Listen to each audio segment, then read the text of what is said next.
കലാനാദം കാതുകളിൽ ഓതിടുമ്പോൾ ഫാറൂഖിന്റെ മണ്ണിലിത് ഉത്സവ നാളുകൾ.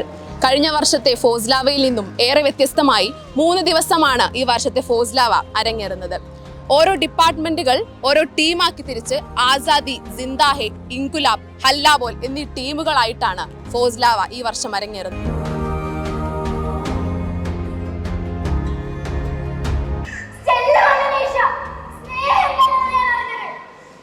ഫാറൂഖ് കോളേജ് ആവേശത്തിലാണ്. പാട്ടും പറച്ചിലും നൃത്ത ചുവടുകളും അഭിനയ കലകളുമായി Foslava the festival of Farooq college അതിന്റെ 2ാം ദിനത്തിൽ എത്തി നിൽക്കുന്നു.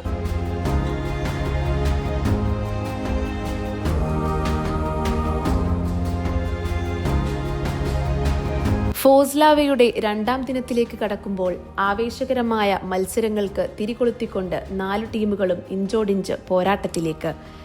കഴിഞ്ഞ വർഷത്തെ ഫൈൻ ആർട്സ് സെക്രട്ടറി അബ്ദുൽ ബാസിത്താണ് ഇപ്പോൾ നമ്മുടെ കൂടെ ഉള്ളത്. കഴിഞ്ഞ വർഷത്തിൽ നിന്നും ഫോസ്ലാവയ്ക്ക് എന്ത് മാറ്റമാണ് ഇപ്രാവശ്യം കാണാൻ സാധിക്കുന്നത് നമുക്ക് ചോദിച്ചറിയാം.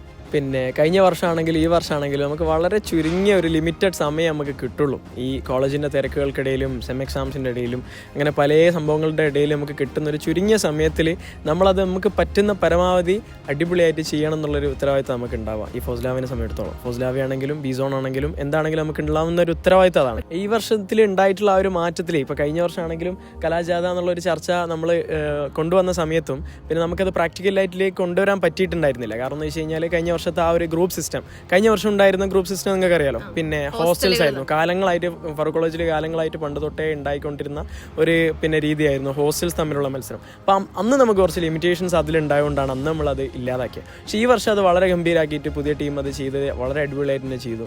വേദി 1 സുഹൃതത്തിൽ സംഗീത വിരുന്നൊരുങ്ങുമ്പോൾ വേദി 2 നിർമാല്യത്തിൽ ഭാവങ്ങളും താളങ്ങളും അരങ്ങേറുന്നു. കേരളത്തിന്റെ തനത് ലാസ്യനൃത്ത കലാരൂപമായ നാട്യശാസ്ത്രത്തിൽ പ്രതിപാദിക്കുന്ന ചതുർവൃത്തികളിൽ ലാസ്യലാവണ്യ സമ്പന്നമായ കൈശികി വൃത്തിയിൽ ഊന്നിയ ചലനങ്ങളുമായി മോഹിനിയാട്ടം കാണികളെ ആവേശം കൊള്ളിച്ചപ്പോൾ കുച്ചുപ്പുടിയും ഇന്ത്യയുടെ ദേശീയ നൃത്തരൂപമായ ഭരതനാട്യവും തൊട്ടുപിറകെ വേദിയെ ആവേശത്തിലാക്കി. നമ്മുടെ കൂടെ ഇപ്പോൾ ഉള്ളത് ഒരു മത്സരാർത്ഥിയാണ്. നമുക്ക് ചോദിച്ചറിയാം എന്താണ് പേര്, ഏത് മത്സരത്തിലാണ് പങ്കെടുത്തത് നമുക്ക് ചോദിച്ചറിയാം. പേര് സിദ്ധേന്ദ്ര. ഏത് മത്സരമാണ് പാർട്ടിസിപ്പേറ്റ്? ഭരതനാട്യം. ഭരതനാട്യം. എങ്ങനെ ഉണ്ടായിരുന്നു മത്സരം? അടിപൊളിയായിട്ട് ചെയ്യാൻ പറ്റും? അനുസരിച്ച് കുഴപ്പമുണ്ടായിരുന്നില്ല ചെയ്തത്. ഈ വർഷത്തെ ഫോസ്ലാവയുടെ ഏതൊക്കെ മത്സരങ്ങളിൽ പാർട്ടിസിപ്പേറ്റ് ചെയ്യുന്നത്? ഞാൻ ഇപ്പോൾ ഭരതനാട്യം മാത്രമേ മത്സരിക്കുന്നു. ഏത് ടീമിലാണ് നിങ്ങൾ? ഞാൻ ഹല്ലാബോൾ. ഈ മത്സരത്തില് കൂടുതലായിട്ട് എന്തൊക്കെയാണ് കാര്യങ്ങൾ പറയാനുള്ളത്? എങ്ങനെയൊക്കെയാണ് ഈ ഫോസ്ലാവയെ നോക്കിക്കാണുന്നത്? ഫോസ്ലാവയെ നോക്കിക്കാണുന്നത് നമ്മൾ കോളേജിൽ പഠിക്കുന്ന കുട്ടിയൊക്കെ വാട്ടവർ നമ്മുടെ യൂത്തിൻ്റെ ഒരു ഫെസ്റ്റിവലാണ് നടക്കുന്നത്. അപ്പോൾ ഫോസ്ലാവ എന്ന് പറയുമ്പോൾ നമ്മുടെ കോളേജിൻ്റെ ഒരു ഫെസ്റ്റിവൽ. അപ്പോൾ നമ്മളുടേതായ കഴിവുകൾ നമുക്ക് പ്രകടിപ്പിക്കാൻ കിട്ടുന്ന ഒരു അവസരമാണ് നമ്മൾ ജനങ്ങളുടെ മുന്നിൽ. അതെ നമ്മളൊരു സാധാരണക്കാരനെ അപേക്ഷിച്ചിടത്തോളം ഇത് ഏറ്റവും നല്ലൊരു ഓപ്പർച്യൂണിറ്റിയാണ് നമുക്ക് പൊതുസമൂഹത്തിൽ നമ്മുടെ ഒരു കഴിവ് എങ്ങനെ പ്രസന്റ് ചെയ്യാൻ പറ്റുന്നുള്ളത്. തീർച്ചയായിട്ടും കഴിഞ്ഞ വർഷങ്ങളിലൊക്കെ മത്സരിച്ചിട്ടുള്ള ആൾ തന്നെയല്ലേ? അപ്പം അതിൽ എന്തെങ്കിലും വ്യത്യസ്തമായിട്ട് എനിക്ക് തോന്നിയിട്ടില്ല. സന്തോഷമുണ്ട്. 3 വർഷമായി ഞാനിപ്പോൾ കോളേജിൽ ഫൈനൽ ഇയർ ആണ്. അതെ, അപ്പോൾ 3 വർഷം പങ്കെടുക്കാൻ പറ്റി നമ്മുടെ കോളേജിന്റെ മാക്സിമം എല്ലാത്തിലും കാഴ്ചവെക്കാൻ പറ്റി. തീർച്ചയായിട്ടും. Thank you so much Siddhendra. Thank you. സമൂഹത്തിൽ ചർച്ചയായിക്കൊണ്ടിരിക്കുന്ന വിഷയങ്ങളെ പ്രമേയമാക്കി നർമ്മവുമായി കൂട്ടിക്കലർത്തിക്കൊണ്ട് അരങ്ങേറിയ നാടകവും മൂകാഭിനയവും അഭിനയ മികവുകൊണ്ട് തിയേറ്റർ റൗണ്ടിനെ ശ്രദ്ധേയമാക്കി. നിലവിലെ മത്സരഫലങ്ങളിലും അടിപതറാതെ മുന്നിട്ട് നിൽക്കുന്ന ആസാദിയെ കൂപ്പുകുത്തിക്കാൻ മറ്റു ടീമുകൾക്ക് ആകുമോ? നമ്മുടെ കോളേജിൽ ഫോസ്ലാവ വളരെ തകൃതിയായി നടന്നുകൊണ്ടിരിക്കുകയാണ്. ഈ അടുത്തിടെ തന്നെ ബിസോൺ കലോത്സവം വരാനിരിക്കുകയാണ്.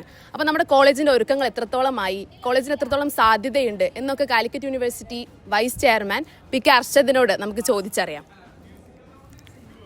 നമ്മളെ ബിസോണ് കാലിക്കറ്റ് യൂണിവേഴ്സിറ്റി യൂണിയൻ്റെ ബിസോണ് ഈ വരുന്ന ജനുവരി 27 മുതൽ ഫെബ്രുവരി 1 വരെ നാദാപുരത്തെ national arts and science college പുളിയാവിൽ വെച്ചാണ് നടക്കുന്നത്. അപ്പം നമുക്കറിയാം കഴിഞ്ഞ കാലങ്ങളിലെ ചരിത്രങ്ങളൊക്കെ നമ്മൾ എടുത്തു നോക്കുമ്പോൾ കാലിക്കറ്റ് യൂണിവേഴ്സിറ്റിയിലെ 300-ലധികം വരുന്ന ക്യാമ്പസുകൾ എടുത്ത് പരിശോധിക്കുന്ന സമയത്ത് അവിടെ ഫറൂഖ് കോളേജിൻ്റെ ഒരു കലാവൈഭവം എത്രത്തോളമാണ് എന്നുള്ളത് പ്രത്യേകം പറയേണ്ട കാര്യമില്ല. അപ്പം ഈ വരുന്ന ബിസോണിനെ സംബന്ധിച്ചിടത്തോളം കാലിക്കറ്റ് യൂണിവേഴ്സിറ്റിയിലെ ഏറ്റവും പ്രധാനപ്പെട്ട ഒരു സോണുകളിൽ ഏറ്റവും വളരെ ഭംഗിയായ മത്സരങ്ങൾ നടക്കുന്ന, കൂടുതൽ പാർട്ടിസിപ്പേഷൻ ഉണ്ടാകുന്ന, കൂടുതൽ കോളേജുകൾ പങ്കെടുക്കുന്ന ഒരു കളർഫുൾ സോൺ എന്ന് പറയുന്നത് അത് ബി സോണാണ്. അതെ. അപ്പം അതിനെ മനോഹരമാക്കുന്ന കോളേജുകളിലെ ഒന്ന് ഫറൂഖ് കോളേജ് തന്നെയാണെന്ന് പറയാതിരിക്കാൻ വയ്യ. ഫോസ്ലാവ 2025 അവസാന ദിനത്തിൽ 6 കപ്പുയർത്തും. കാണാം കലയുടെ മാമാങ്കം. Foslava the festival of Farooq college. ഇതോടെ ഫോസ്ലാവ 2ാം ദിനം ഇവിടെ അവസാനിക്കുന്നു. ക്യാമറാമാൻ ഹാഫിക്കൊപ്പം ഷഹല റസാഖ്.